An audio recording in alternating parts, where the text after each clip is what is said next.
Yes, hamjambo. Good evening. It's always a good pleasure to be with you.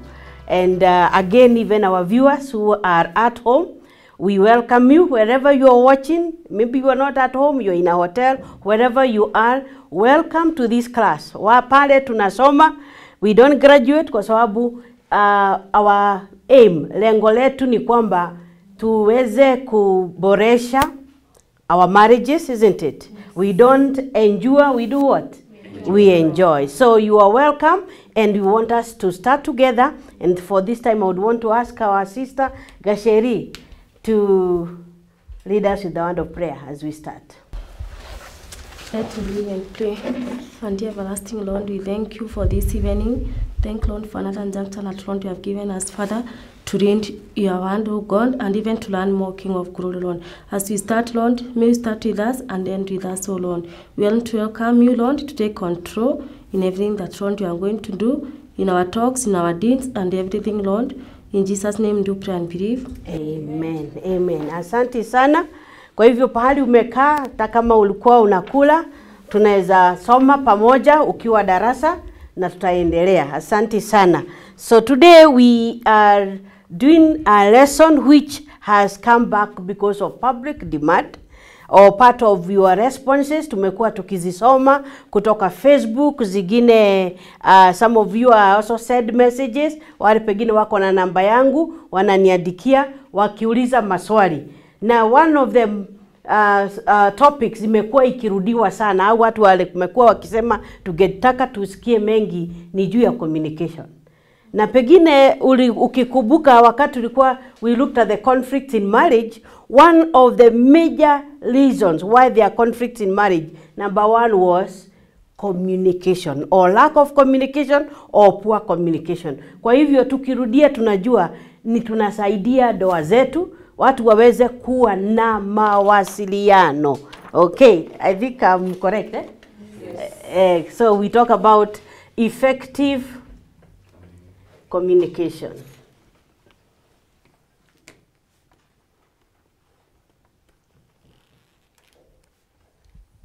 So effective au mawasiliano yaliyo bora. Si bora mawasiliano. Unajua unaweza kuwa na mawasiliano tuliongea lakini mlielewana, au kuna moja alielewa mwingine, au I just spoke. So effective communication. Na pengine ukisikia juu ya effective communication, wewe unafikiriaje? Na pengine mpokee salamu, sijasahau juzi tulikutana na katika pahali na pastor mwingine wa Tumaini, Pastor Jogona akaniambia niwaambie wanafunzi ya kwamba yeye anasomeanga nje lakini ako ndani. Hata wakati mwingine ni vile tu atuoni anainuaga mkono. Sasa hata simuulizi kwa sababu yeye tu hatuonangi ndani kwa runinga, lakini nimeniambia darasa yote na hata maswali yote anajibu. Kwa hivyo asante Pastor Jogona, kama huko hata mimi sasa nimekuona. Asante. Aya, tulizane saa hii tukisema juu ya mawasiliano bora. What do we mean? Ile inakuja kwako unafikiriaje? Yes, Mr. Nyawira.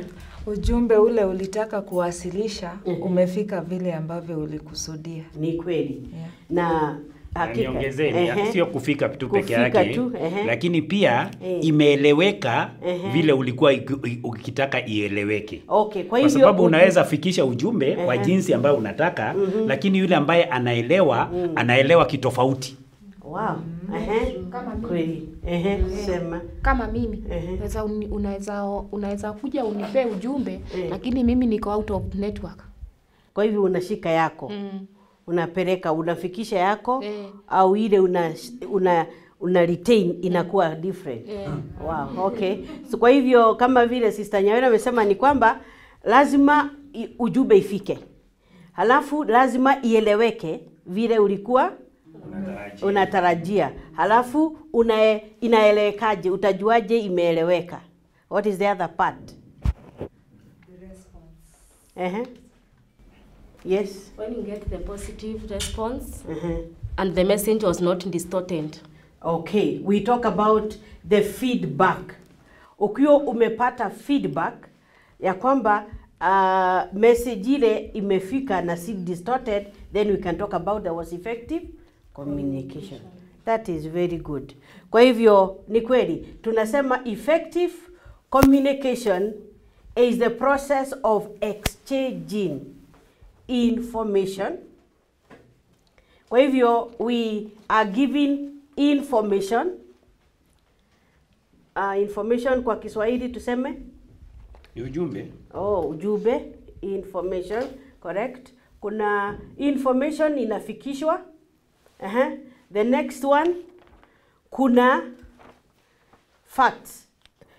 Facts na information. Okay, total information. Facts kunaweza kuwa wanasema facts, hizo zingine tutaelewa, ideas. Beyond ideas, there should be opinion.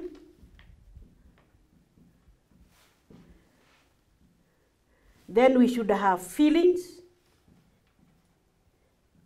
and thoughts.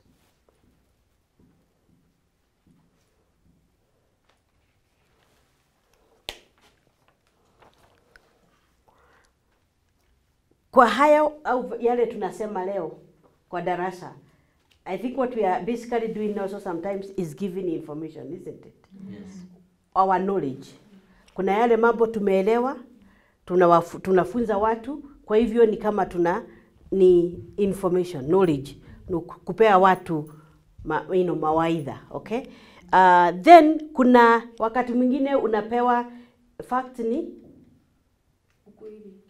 ukweli au maybe uhakika. Like now niulize watu wangapi wamefika kwa darasa au wako kwa mkutano, unaweza sema 5. Those are facts, okay?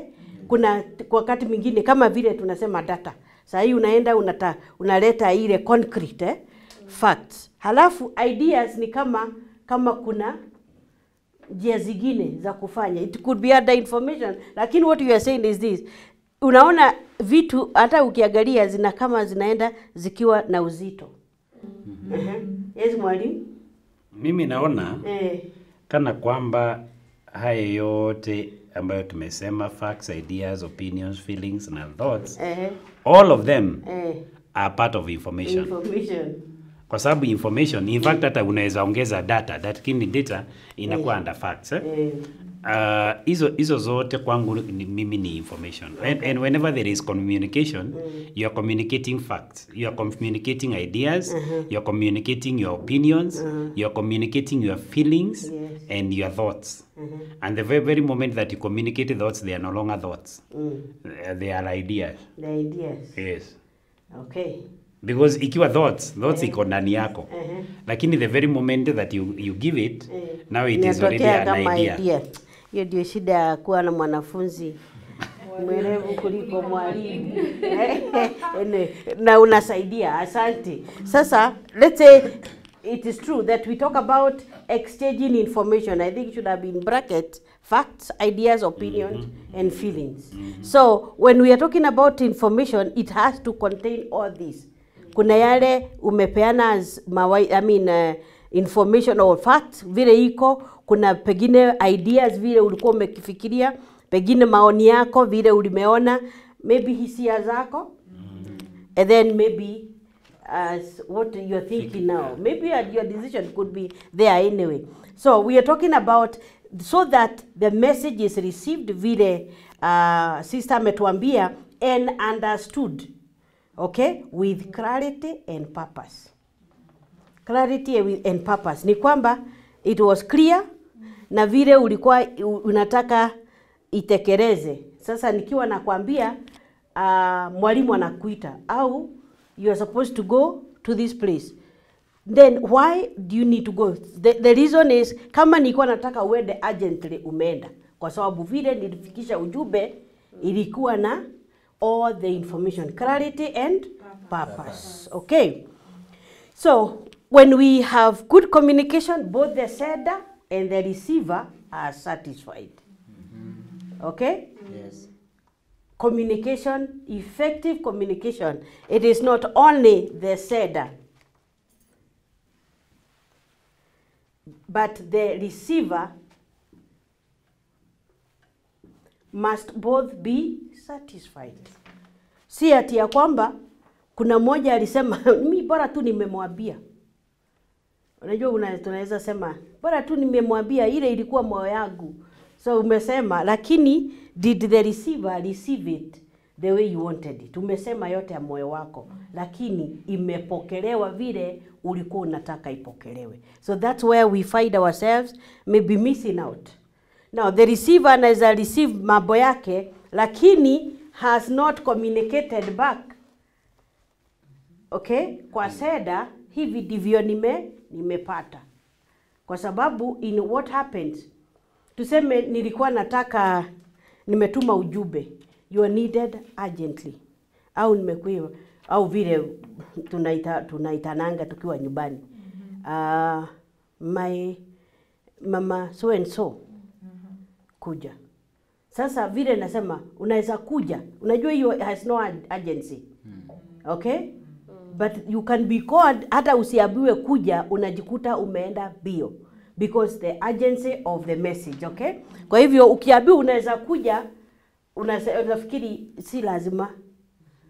Unaweza sema nimalize ile nilikuwa nafanya, halafu then after that I go. Now the issue is this: when we don't give the feedback, kusema nimesikia lakini niruhusu nimalize hii nikuje. Lakini unasema nakutaka saa hii, au ni jambo linakuhitaji saa hii. So what you do, you stop whatever you're doing. Kama ulikuwa na maziwa jikoni, unazima au unaiweka chini kwa sababu kulikuwa na jambo la dharura. Kama umeitwa na pengine amekuitia, pengine mtoto hajisikii vizuri, huwezi kusema kwanza maziwa ichemuke. Why? Because the feedback comes, either you say I'm coming or let me finish, okay, what I'm doing. So there must be some feedback, because if the sender did not said it with purpose, urgency, then the feedback may be wrong. Okay? Au the response, tuseme response. Unataka mtu akuje, unataka mtu akujibu, na umemwambia mambo na umesema. Unajua wakati mwingine unaweza ongea na mtu lakini unataka tu asikize. Okay?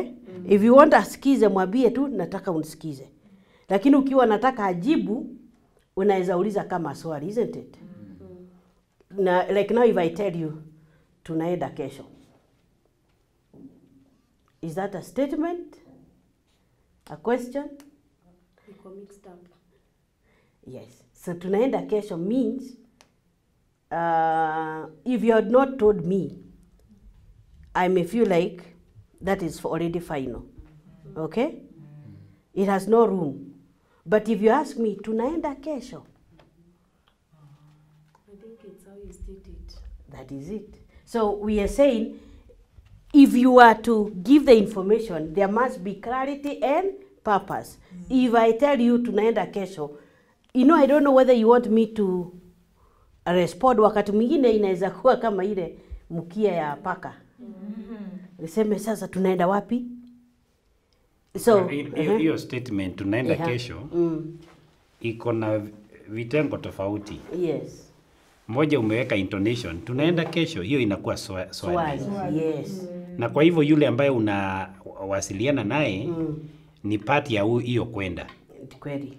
Lakini kuna ingine ya kusema tunaenda kesho, yeye pia ni part, lakini ni you have dictated, you have stated, you have finalized. Lakini kuna ingine ya ujumbe, kupasha ujumbe. Tunaenda kesho, hata tunaenda kesho. Wewe na nani? Yaani mimi siko, lakini ni kama una report. True. Kwa hivyo statement ya tunaenda kesho, it is too flat to be you know, depending in, lazima iwe na mambo mengine ambayo yana surround hiyo statement ili yaweze kueleweka. Lakini kama unauliza swali, hiyo ni kumaanisha huyo mtu atakuwa part of the going. True. So in that case, you realize now you are using the same words, but if it's not clear, clarity, usiseme nilikwambia, because mtu anaweza sema uliniambia mnaenda, mimi sikujua kama ni moja wa.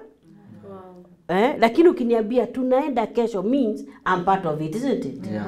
So okay, to make it clarified, ni lazima uniambie tunaenda wapi. True. To make it more Na kauzito. Correct. Yes. So some of the statements, even as we say, they should also be having, we are talking about clarity and purpose. Because there is a way you can see it, then the person says, unasema ulimwambia, lakini what about when it comes to feedback, unakuta you never communicated. Okay? Now, I give an example like yesterday. Now, I usually sometimes, sometimes we don't have tunatumia gari moja, so sometimes you'd ask me ni mdrop. So jana alikuwa naenda mkutano. Now, akaniambia nachelewa ni wa drop kwanza halafu nirudi kwa sababu nilikuwa na wageni. Lakini mimi fikira zangu ni kwamba ni pale tu nampelekanga. So mi naenda na gari na pita pale ya kuingia town because I knew I was going straight. So it's like unaenda wapi? Unaenda wapi? I asked him, now si nimeambia unaenda mkutano. I said, no, you did, why didn't you ask? I told him, now you told me to take you, nikudrop kwa mkutano, vile tu nakuwa na mdrop, halafu naenda kazini. So our assumption, and his assumption is that I know where he was going. Now for me, nikajiambia, ni pale tu. So tunakuja tumepita tu, now we had to, I told him, now you didn't, I told him, in fact, I just, my friend, you didn't tell me where you are going. Then he tells me, you didn't ask. Nikamwambia, I'm a driver. I'm a driver. Sasa yule anabebwa ndiye anaambia driver, pale, unapelekwa. So, but then now we had now to see how we get back to where we had lost it. But now, the issue was this. That could also be an issue of conflict and all that, yeah?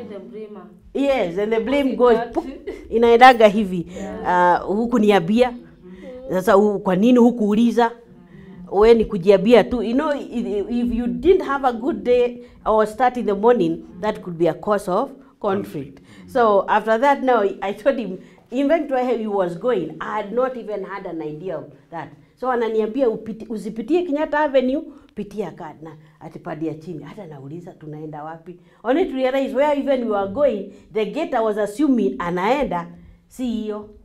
So I realized we were not communicating. In his hurry to go, we just said, mimi ninaingia gari, na kwa sababu sasa nilikuwa namtaka nimfikishe na nirudi. So I think the important thing is, okay, tunaenda wapi? And in that way, yeah, correct answer. Sorry. Let me ask.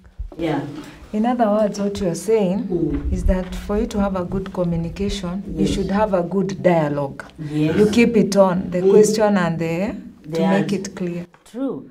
Communication is two-way. As you can see, there is the sender, the receiver, there is the feedback. Pengine feedback ni kwa swali, tunaenda wapi, saa ngapi, anasema inaenda hivi. So as more facts, ideas and opinions are given, the more you get understanding. Muna understand. Why? Kwa sababu ulisema facts kwanza.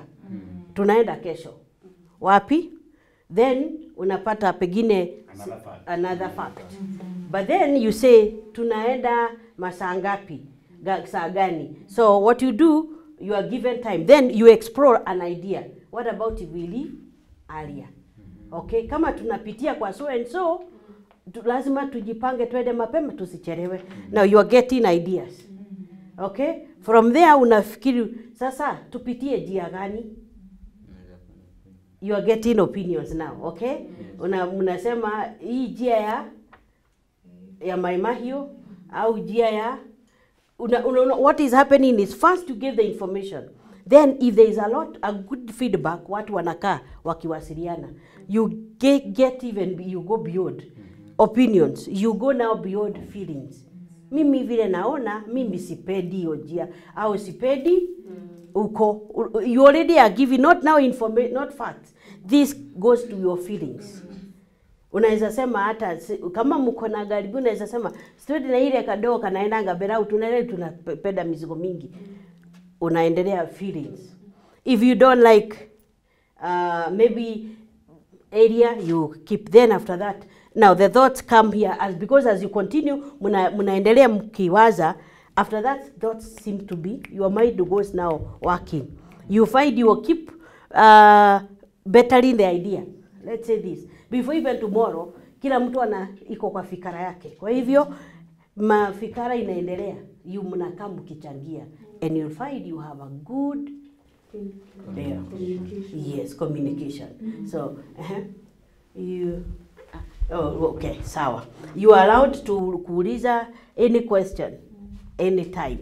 In class, in allow interruptions. Now, there is something that we were looking at. Kwa wale pengine kwa hizo darasa zingine tumekuwa na A to Z, or alphabet of marriage. We were looking at positive active verbs, zile zinaweza kutusaidia kuboresha au to make our marriages thrive. And so they were saying effective communication coupled with or together with positive actions lead to healthy relationship. Now, it is not only effective communication, but now all this, after we communicate, we should be able to have positive actions. What we mean by positive actions is this. Unaweza peana ujumbe halafu unajibiwa vibaya. Okay? So what happens at the end of it, badala ya iwe positive, communication iendelee, inakuwa sasa negative. So every other time ukipewa ujumbe, tunaenda out, tunaenda kesho. So then maybe even within yourself nasema wapi mimi siko, but you don't say. So negative actions is either withdraw or sometimes you answer, kwani mulipanga lini? Na kama ni mimi natakiwa kwa nini huku niambia, then it can start back and forth. What is happening is people are already communicating, but now instead of using positive actions, what have we decided to do? Now it is a feedback, but negative feedback. So it becomes now, when we talk about toxic communication, we are talking, but it seems to be always adding. I was talking to a couple that were telling, a lady was saying, there seems to be a way we start an argument or we start a topic, and then it seems to go one side. Inaenda side mpaka unajua pale inaendaga. Okay? You said tutaenda kwa so and so. Na kwa nini, kwa nini tunakaa tukienda huko hatuendi padi, then you keep saying, hujawahi kusema twende kwenu. Lakini uniulizi, umesema nikakataa. Then it goes back and forth. Do you realize now? It goes that way. Yes. Niko na jambo lakini ningetaka kuchora hapo kulingana vile unasema. Aya mwalimu akuja na student and a teacher. Mimi kulingana na vile umeeleza. Yes. Naona ya kwamba tuko na effective communication hapa. Kuna positive action na kuna healthy relationship. Ukasema effective communication huwa inaleta positive action. Yes. Positive action huwa inaleta effective healthy relationships. Na mimi ninaamini ya kwamba healthy relationship, kukiwa na healthy relationship, there is also effective communication. Lakini pia ninasema effective communication huwa inaleta healthy communication. Healthy relationship. Na healthy relationship inaleta positive action. Lakini pia positive action inaleta effective communication. Nilikuwa nafikiri ya kwamba kuna relationship kama hiyo. Tupigie mwanafunzi mwelevu. Mnaweza muelewa. Huyo ni mwalimu wa chemistry. Hizi zinakaa nini? Reversible reactions. Sasa vile amezoea kuonyesha ati ya kwamba unaweza enda padi, unaweza rudi. If you remember chemistry yako, this is reversible reactions. But this is a very good summary. I had not even seen this. That when we have effective communication, we are able to have positive action. There is no way you can tell me something na sina ubaya na wewe, nikwambie kesho tunaenda kwa shosho.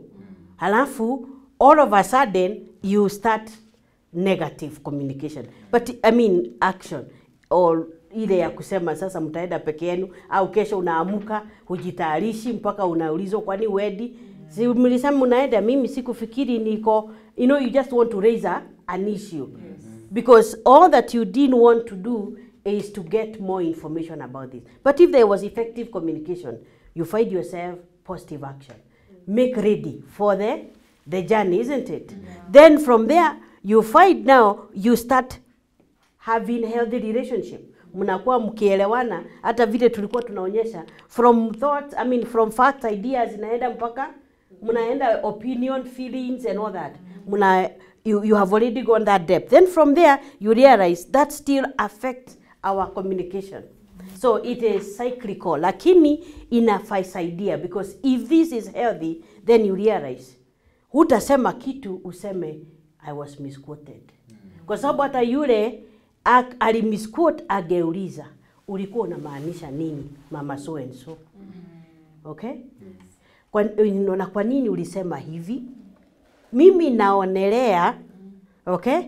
Ukionelea, then you realize you have gone beyond now facts, information, ideas, you are going to opinion. And then from there, ukisema mimi sipendi tukitumia hii au tukifanya hivi, you're already going to issues of feelings. Na mtu akikuruhusu useme hisia zako, munaelewana. Lakini kama ni jambo inasemagwa hivyo, hakuna mtu anataka kujua kama unapenda au upendi au kubali, usikubali, itafanyika kwa sababu nilisema, na unafikiri there is communication, there isn't. Okay? And what will happen? Then even your relationship will not be healthy. Hata watoto wanajua. Either you avoid talking, kneel by mouth, but still you realize that communication is not healthy because people are not even giving opinions or ideas. If it is the issue of facts, and we will look at it when we will see it when we be looking at levels of communication, you realize that sometimes facts, information are at one level. We can't be communicating if it's only that level and we don't allow beyond there. Okay, now let's, thank you. Let's look at about 4 ways that we communicate in marriage. Njia 4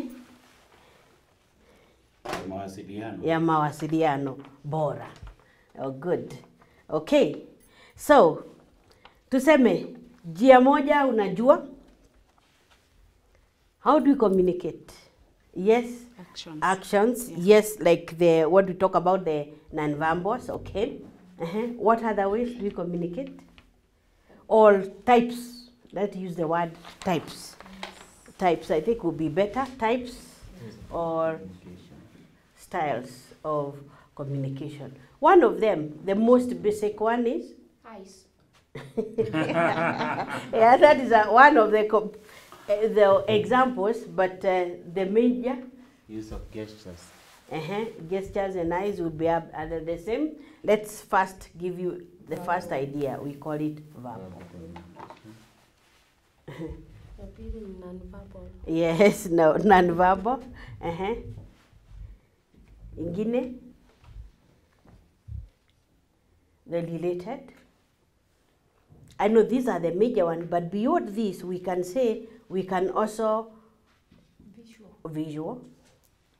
We can also use audio. Now, by the way, when we talk about verbal communication, somebody said for effective communication, sometimes for us to have communicated well, verbal communication sometimes just constitute of just 7%. What does that mean? Unaweza ongea, like, I hope that's not what's happening here. Now that I'm talking a lot and only 7%. But I understand if we were talking with you, or let's say we are talking man and wife with my husband, and somebody is just talking. If you evaluate communication, kwa sababu simesema communication lazima kuwe na sender, receiver, feedback. The whole process evaluated, you may realize only 7% of information has been passed. And that is very sad. Because sometimes, that is when you say, nilimwambia, lakini alielewa. Isi kuelewa is the other part, okay? And then what about the feedback? Akafanya nini? Ulimueleza. Akasema nini? Akafanya nini? If there was nothing he did or she did after you told her, then there was no communication. Do you understand? So I can come and tell you information. Then after that, tomorrow, you still do the same thing I've told you. You have not changed. Then what has happened? We never communicate. Mimi naona kulikuwa na communication, lakini haikuwa effective. Yes, that's what I'm saying.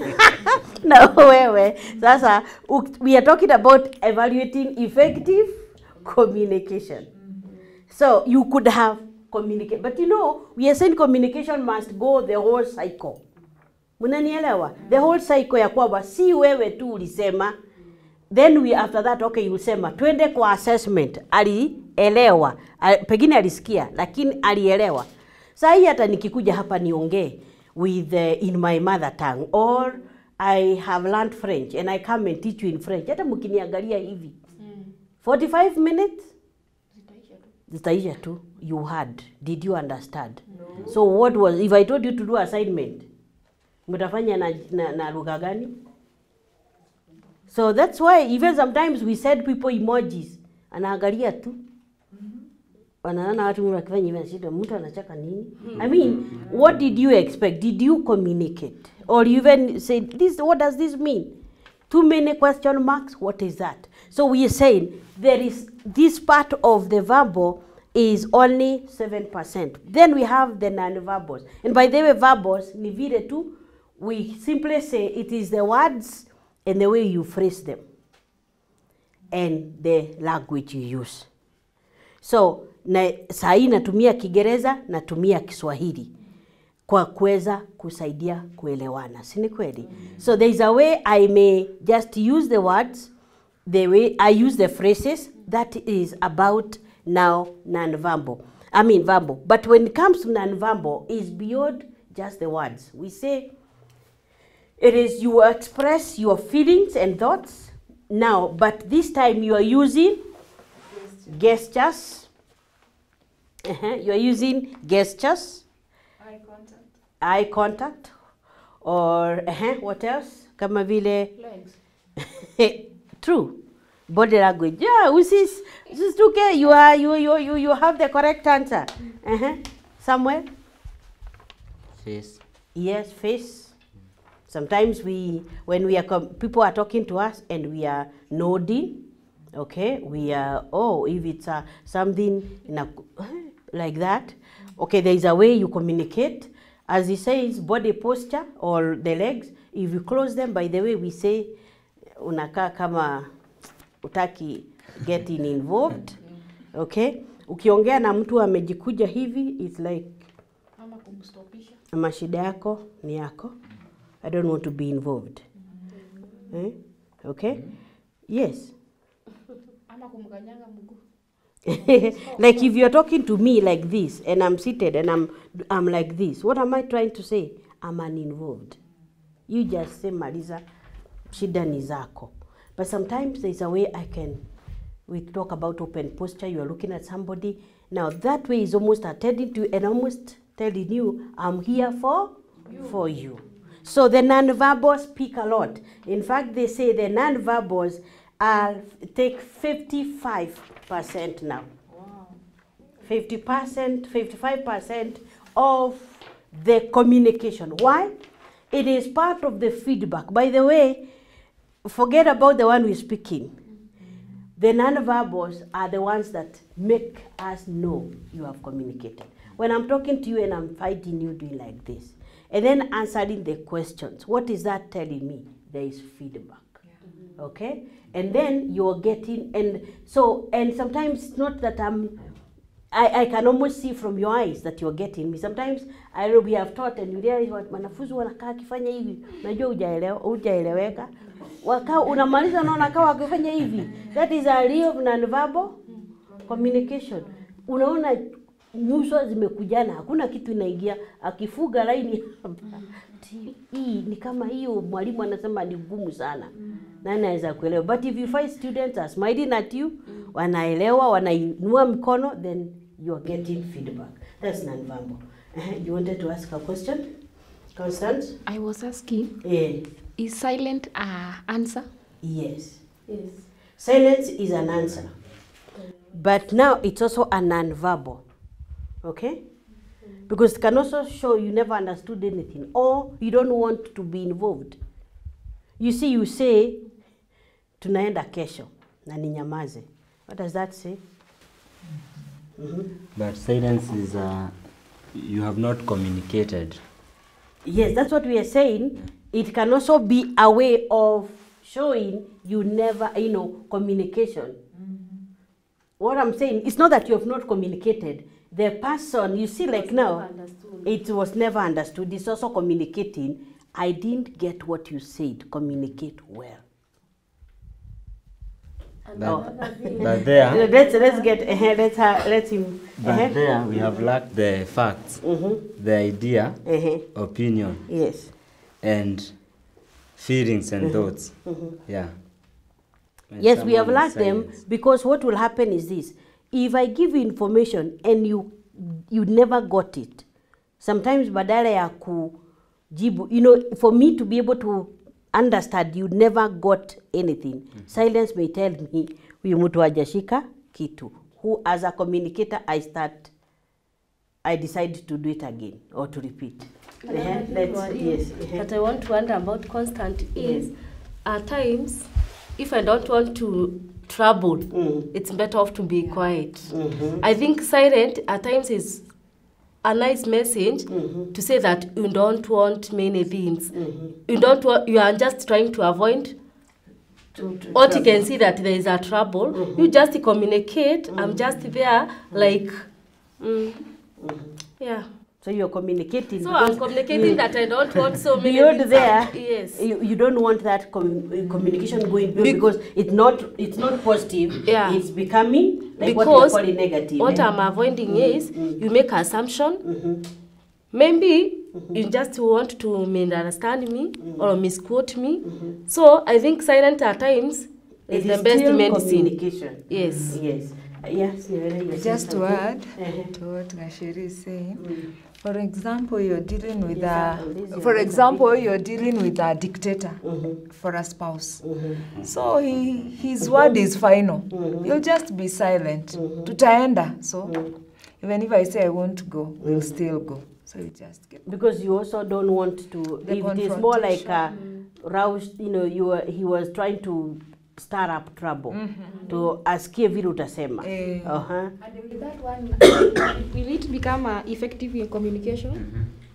It can be effective. It may be effective communication, but it is not necessarily leading to healthy relationship. Yeah, because you have effectively communicated.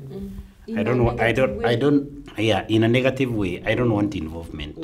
So that's why I wanted to say to what is said earlier that to me it is still communication. Even silence is communication, and particularly more so when it is accompanied by some gestures. You've been talking to somebody, you're saying we are going tomorrow, anakuangalia, anatan.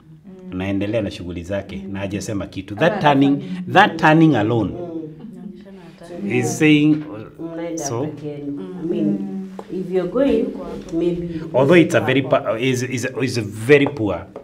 Okay, not necessarily poor. It is negative. It's negative, but also there is also part of the silence that can be positive.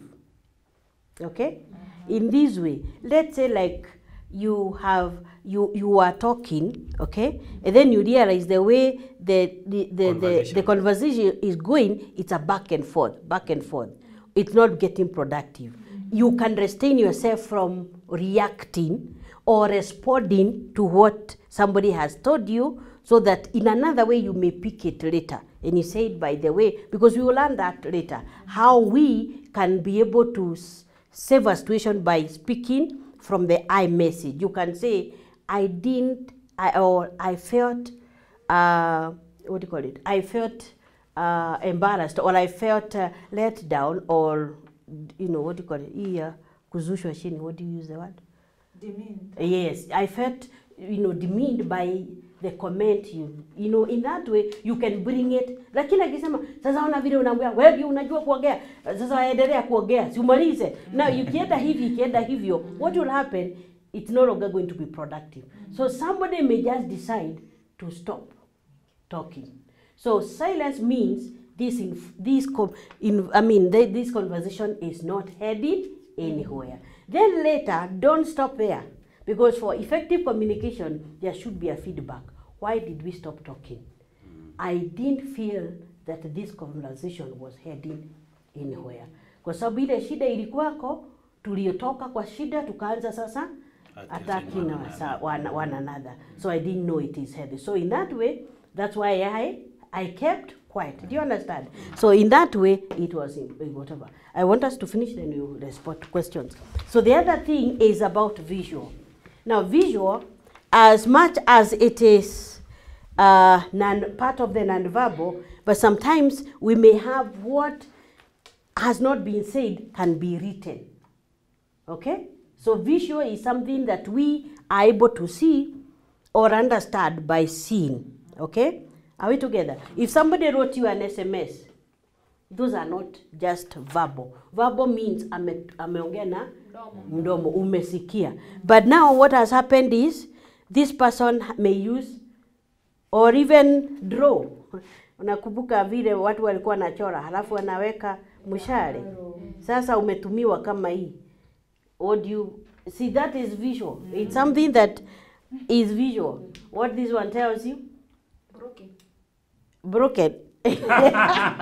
Broken arrow. Sasa, that is now why you realize if a sender uses this to Constance, halafu anasema amedugwa roho na mshale na ni kumizwa, then you see now you have it is not effective. Okay?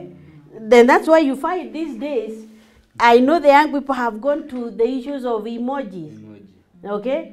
And but sometimes they are not communicating, because sometimes you may set somebody and anashindwa sasa inamaanisha nini. Okay? Au unatumiwa roho hivi lakini inakaa kama inaduda. Sasa kama hajui anaweza sikia na kama ni roho imeumia. Yeah, it's breathing. It's supposed to be dudu. Dudu. Kama hii kuonyesha na ni ya red. But now you see, these things are not universal, isn't it? Yes. So you can't tell me somebody from up there to Turkana and all the way to Mombasa understand some of these things. This is where we are missing in communication. So visuals, as much as we would want to use them, they have a very low percent. By the way, it's not even been documented, but it's going almost to less. It's about this. Why? Because sometimes you can even misinterpret. I can say, come here. Now, come here. If I talked, come here, or come here means there is urgency.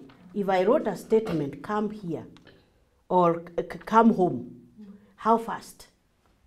Okay? When? But what about I talked? You'll even get the urgency, because that is where now you bring the audio. So in this case, sometimes they say this sometimes can be easily misinterpreted. It's also sometimes very clear. But in case you're using visuals, and especially like graphics, you are drawing or showing something, you may realize this can easily be misquoted. Yes, that brings me, whatever you are saying, brings me to an issue whereby you find some people, because that has happened in families, where people are not communicating verbally, but they decide to be writing notes to one another. Yes. And somebody is writing the note. What you are saying is basically it's not good communication. It might end up being misunderstood. Though it can also be, you can leave a message. You are waking up or you are leaving for work and you didn't want to wake your partner or your wife, she slept late, or your husband, you're waking early. So you may decide, I can write a message in his phone, to send to his phone, or niandike something and leave it there. Akiamka ataona ujumbe, because sitaki kumpigia simu na sitaki kumwamusha. In that way, the message can also work. Okay? Even drawing, sometimes you may even draw a cup of tea and all that. Okay? What I'm saying is, even visuals here can work, but quite ineffective. Umesikia hiyo story ya mtu wala waku wanaongea, yeye anaandikia the wife kara hapo, wake me at 5, he was going to the airport. Wake me at 5, I need to go to the airport. Halafu the wife anasoma, anaamuka 5, anaandika wake up, it is 5. Na anaweka. Okay, vile tu wake up, it is 5. Then he wakes up at 9 or even later, but he was late. Now he is now calling. That's the time now he is starting to talk what he should have done before. Somebody, I told you to talk, to wake me up. I woke you up. You didn't read. Now he was to wake up and read. Wake up, it is 5. Now you can see. Now the other last part is audio. The audio means we do not only listen. I mean, what we, from the verbal, but we talk about listening to what we call the vocals. The vocals have the tone and what we call inflection. I will explain about what we mean by just a bit, just as we had. So, tone means the manner in which someone speaks, not just the words. If I come and say, can you come here? That is not the same as saying, can you come here? Can you come here? Now you can see now the tone, even the inflection. The inflection is the pitch. Vile nimefanya, kama nimetumia nguvu, can you come here? That's a command. Can you come here? That's a request. Okay? But the same words. So it's still verbal, but now here we are talking about the vocals. And sometimes our vocals are the ones that are easily misunderstood. Because somebody may say, halafu nasema, vile ulisema. Sasa nimesemaje? The manner, mtu anawaambia vile umeniita. Kwa umeniita. Si hivi nimekuwa na kuita. Somebody is trying to say, the way you have said it. And it is important, the way we say it. Not just the words, not the phrase, but the way. And then also how we use the pitch. Because that pitch is very important. It can also show command or, we are either forceful or, that's where people feel like you are being commanded. You can ita mtoto. We, come on, kuja hapa. But you can't do the same as for your husband. You can't just say, kuja hapa. The same way, I don't also expect a man to be saying, Mama, Kamau, kuja hapa. In that way, ni kama kuja, tukua viboko. Ni kama unaitua viboko, You say, sometimes we say, Nina Kamau, toka haha. Kuja hapa. In that way, najua, naitwa, it's even urgent. The way it's toka haha. It is, I want to show you something. But for kids, we say, oka haha, oka narua. That way, kuja haraka. Kuja kwa upesi, in that way we do it, but you realize if we need to communicate this, there must be some, what we call characteristics, which we'll look later, of what effective communication is. Now we... Aya, malizia. Darasa inaongezwa kidogo muda, lakini malizia. Ukisikia watu wanashautiana. It means therefore that the emotional distance between them is very high. You can actually be very close to somebody, but you're shouting at one another. Hiyo ni kuonyesha ya kwamba the emotional distance is something within us. Emotional distance yenu ni mbali sana, such that katika fikra zako na nia yako ni lazima ushout ili asikie, aelewe. Lakini if at all emotional distance kidogo, you'll find ya kwamba hata akiwa hapo mbali kidogo, bado you are tending to whisper. Na funny enough hiyo mwingine anaelewa. Na mnakumbuka kuna darasa mama mwingine alitueleza hapa ya kwamba alikuwa anaitwa na bwana yake na hata hajaitishwa kitu, lakini anaenda nayo. Anaulizwa, kwa nini? Kwani ulijua nilikuwa nataka maji? Ni kwa sababu unasikia zaidi ya kuitishwa. Leta maji hapa. Au hakuna maji napewa. In a way you ask but you realize the information, effective communication. Now we will keep learning more. I hope our viewers, you are learning. That's why we go back to the same lesson. Ile tunasema kurudia syllabus. Thank you so much. Meet in the next class. Good evening. To get the notes of today's lesson, visit www.mbcimedia.com/TMC. Catch the repeat of the marriage classroom every Tuesday at 10 p.m.